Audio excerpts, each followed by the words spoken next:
This is the world of Plenty Daily Thought, divine prophetic thought for your day. For gaining wisdom, understanding, and knowledge. With His Majesty, King Majesty, King Majesty, King Majesty, King Majesty, King Majesty, King Majesty, King Majesty.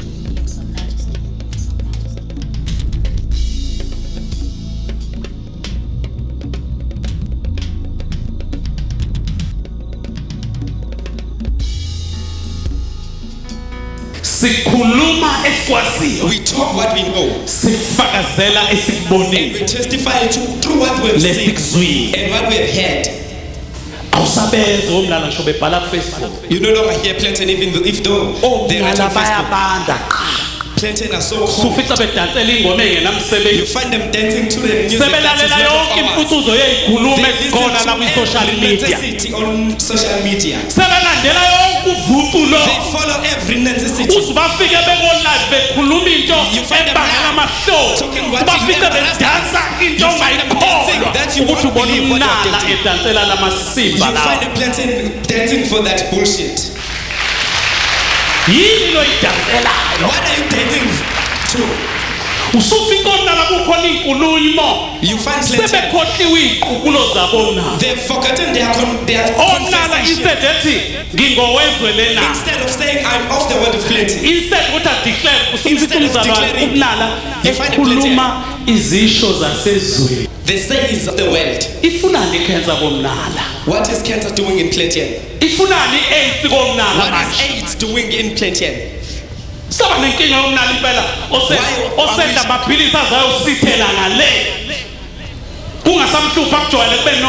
Then that becomes normal to them. No matter what.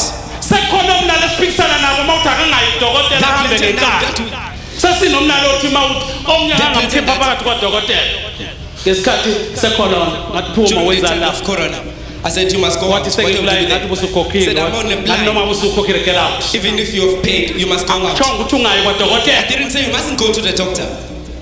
Some of you are in deep debt. You have left the power in you that surpasses the power of pills. God of Plenty believes in pills more than God of Plenty's power. You forget to kill you before the representative of Plenty come to you. Do not let them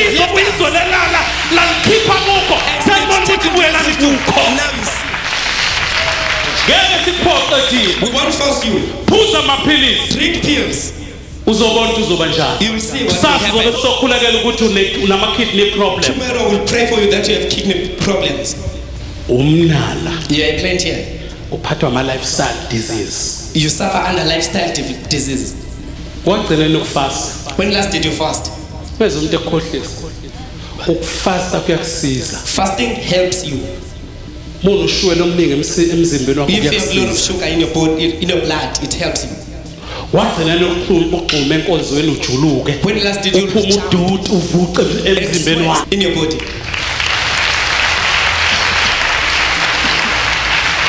We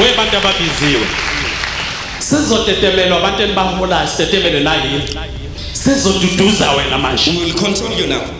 We do not comfort a soldier. You